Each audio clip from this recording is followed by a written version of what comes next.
जय हिंद फ्रेंड्स। आज की इस वीडियो में हम लोग देखने वाले हैं जो आपका चैप्टर है 12th का शुड विजार्ड हिट मम्मी। ठीक है, इस वाले चैप्टर का आज हम हिंदी देखने वाले हैं, यानी कि इसकी समरी देखने वाले हैं आज हम इस कहानी में, आज की वीडियो में। और कहानी बड़ी खूबसूरत है, अच्छी कहानी है। और इस कहानी में जो कैरेक्टर है वो एक जो है, ठीक है, जो एक 4 साल की लड़की है, 4 ईयर ओल्ड गर्ल है, ठीक है। और भैया एक कैरेक्टर है जिसका नाम है जैक। जैक जो है वो जो के पिता हैं, द फादर ऑफ जो। ये बस 2 कैरेक्टर हैं, बहुत सिंपल सी बड़ी छोटी सी कहानी है और इस कहानी में ज़्यादा कुछ है नहीं, द फादर ऑफ जो, ठीक है जी।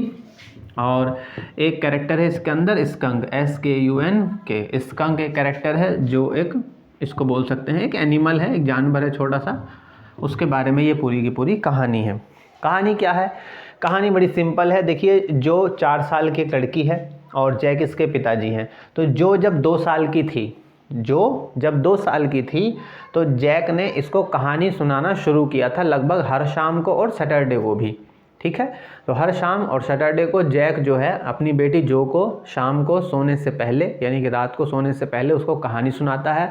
और कहानी जो होती है वो पिछले 2 सालों से लगभग एक जैसी ही कहानी है, बस उसमें कैरेक्टर के नाम चेंज हो जा रहे हैं, लेकिन बाकी कहानी जो है वो सेम है। अब कहानी क्या होती है? कहानी ये होती है कि भाई एक जानवर होता है, ठीक है, और उसको कोई समस्या होती है और वो फिर जंगल में जो है एक उल्लू के पास जाता है जो एक पेड़ पे बैठा है उल्लू, और उल्लू उसको सलाह देता है कि तुम जो है नदी के पार करके जो है एक जादूगर के पास जाओ। और जादूगर के पास जाने के बाद वो उसको जो है अपनी समस्या बताता है, और समस्या बताने के बाद वो उससे पैसे मांगता है। पैसे कम पड़ते हैं तो वो कहता है कि वहाँ जाओ, वहाँ कुएँ के पास जो है तुम्हें पैसे मिलेंगे, और अतिरिक्त पैसे ला के वो जो है जादूगर को दे देता है और जादूगर उसकी समस्या दूर कर देता है, और फिर जो है वो अपने घर वापस चला जाता है जानवर। ये इसका जो है चित्र, आप इसको समझ लीजिए। एक बार फिर से समझा दे रहे हैं, ध्यान से देखिए कि भैया कहानी क्या होती है। कहानी ये होती है कि एक जानवर होता है और उसके अंदर पास जो है कोई समस्या होती है, और वो उस समस्या को लेकर एक उल्लू के पास जाता है। उल्लू उसको सलाह देता है कि तुम अपनी समस्या लेकर जादूगर के पास जाओ। जादूगर उस समस्या को दूर करने के लिए कुछ पैसे मांगता है, और पैसे कम होने की वजह से वो पैसे लाने के लिए भी कहता है कि जाओ यहाँ से कुछ पैसे लेकर आओ, और पैसे लेकर आने के बाद उसको दे दो, और उसके बाद जो है समस्या आपकी दूर हो जाती है। बस ये कहानी होती है। पिछले 2 सालों से लगातार यही कहानी चल रही है। और इस कहानी में जो है एक नाम होता है जिसको बोलते हैं रोजर। तो रोजर ही उसका नाम होता है, और रोजर के साथ फिर यहाँ वो जो जानवर है वो रोजर मछली या रोजर मेंढक या रोजर मगरमच्छ, इस तरह से वो कुछ भी हो सकता है। तो आज जो कहानी जैक अपनी बेटी को सुना रहा है वो है रोजर स्कंक की कहानी। वो रोजर स्कंक की कहानी है। तो सेम कहानी है, मैं उसको फिर से रिपीट कर रहा हूँ। बेसिकली मैं आपको नहीं सुना रहा हूँ, बल्कि जैक जो है अपनी बेटी जो को ये कहानी सुना रहा है। अब पिछले 2 सालों से लगभग सेम कहानी है, तो जो को मालूम है कि कहानी में आगे क्या होने वाला है, क्योंकि जब हम किसी कहानी को 1 या 2 बार पढ़ लेते हैं तो हमें पता चल जाता है कि अब इस कहानी में ये होगा, अब ये होगा।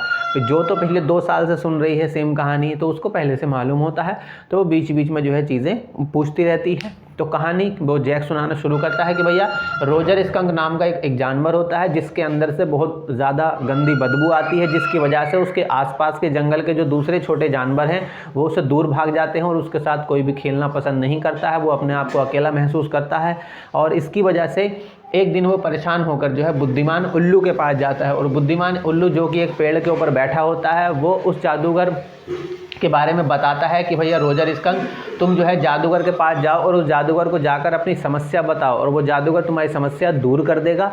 और भैया इसी चक्कर में रोजर स्कंक जो है जादूगर के पास पहुंचता है, उसे बताता है कि सर मेरे अंदर से बड़ी दुर्गंध आती है, और मैं जो हूँ इससे बहुत ज़्यादा परेशान हूँ, लोग मेरे आसपास नहीं रहते हैं, और बाकी सारे जानवर मेरे साथ के मुझसे दूर भाग जाते हैं, कोई मेरे साथ खेलना पसंद नहीं करता है। तो जादूगर कहता है कि भाई ठीक है, मैं तुम्हारी बदबू को जो है खुशबू में चेंज कर दूंगा, लेकिन उसके लिए तुम्हें 7 पैनी देनी पड़ेंगी। उनके यहाँ मुद्रा पैनी है, तो भैया 7 पैनी देनी पड़ेंगी।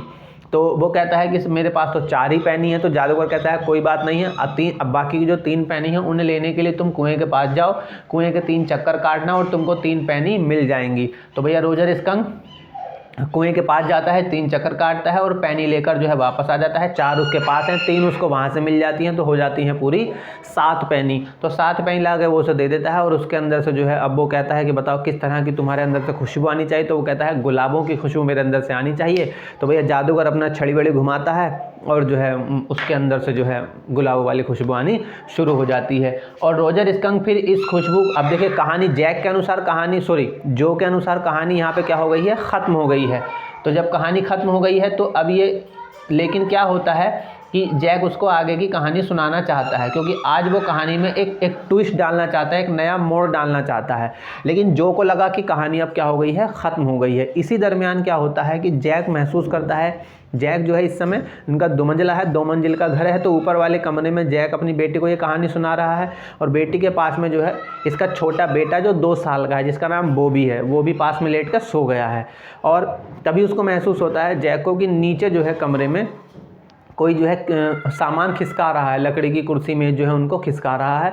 तो उसको पता चलता है कि नीचे उसकी पत्नी है क्लेयर। तो क्लेयर जो है वो प्रेग्नेंट है और वो 6 मंथ की प्रेग्नेंट है, तो उसको सामान नहीं खिसकाना चाहिए। तो इधर जैक दिन भर का वैसे थका हुआ है और दूसरी तरफ जो को कहानी सुनाने में थक गया है। उधर नीचे पत्नी प्रेग्नेंट है, वो सामान खिसका रही है, तो वो उसकी मदद भी करना चाहता है। तो अब वो जो को कहता है कि तुम अब सो जाओ और कहानी ख़त्म हो गई है।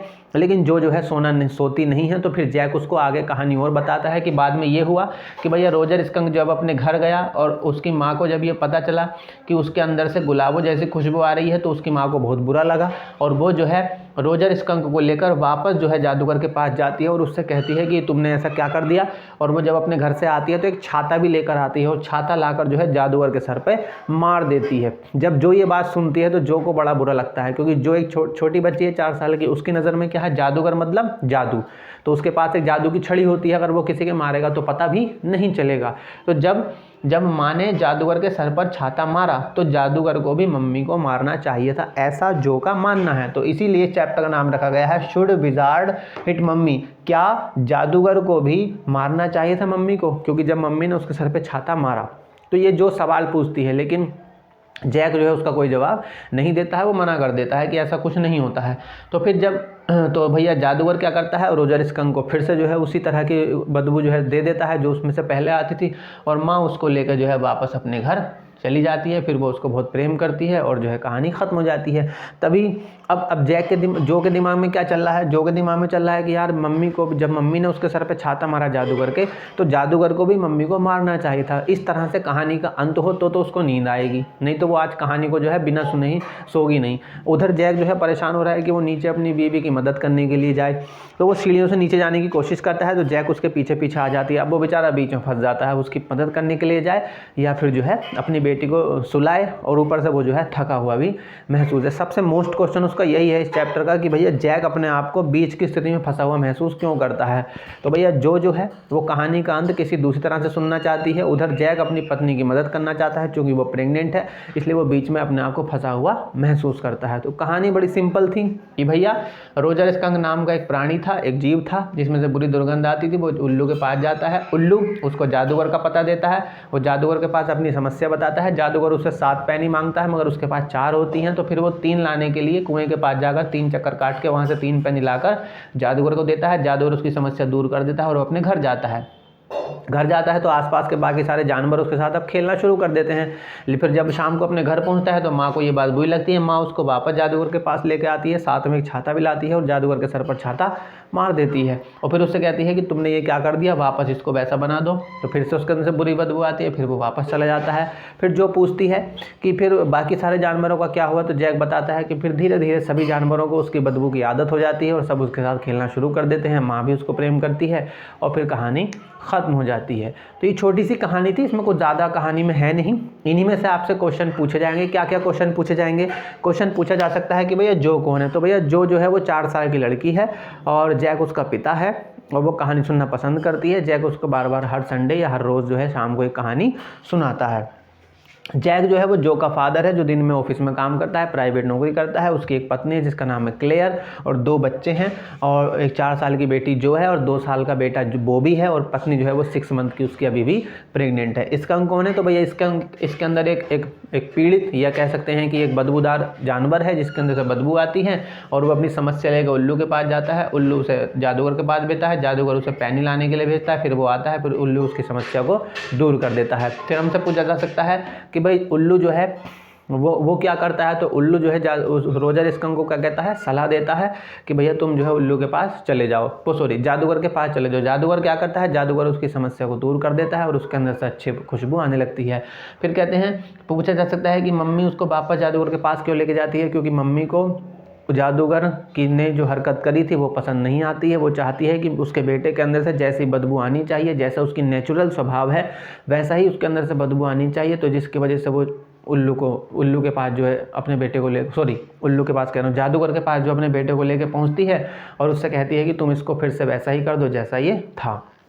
तो इस कहानी में हमसे यही पूछा जा सकता है कि भैया क्या माँ बाप को अपने बच्चों का भविष्य तय करना चाहिए? तो बिल्कुल नहीं, माँ बाप को अपने बच्चों का भविष्य तय नहीं करना चाहिए, बल्कि उनको अपने हिसाब से जीने देना चाहिए। लेकिन यहाँ माँ भी गलत नहीं है, क्योंकि माँ ये चाहती है कि जैसा तुम्हें ईश्वर ने बनाया है, जैसा तुमको परमात्मा ने बनाया, जैसा तुम प्राकृतिक रूप से हो वैसे ही रहो, उसको बदलने की कोशिश मत करो। ये हमें इस कहानी से सीख मिलती है कि हम जैसे भी हैं, काले गोरे नाटे लंबे चौड़े जैसे भी हैं ठीक हैं, ऊपर वाले ने हमको ख़ास बनाया है, हमको जैसे हैं वैसे ही रहना चाहिए, हमको उस पर जो है कोई हस्तक्षेप करने की ज़रूरत नहीं है। तो इस वीडियो में सिर्फ इतना ही। अगर कोई दिक्कत है तो एक बार वीडियो फिर से देख लीजिए। डिस्क्रिप्शन बॉक्स में व्हाट्सअप नंबर है, डायरेक्ट जुड़ सकते हैं, या पिन कमेंट करके कोई सवाल आप पूछना चाहें तो पूछ सकते हैं। इस वीडियो में सिर्फ इतना ही। खुश रहिए।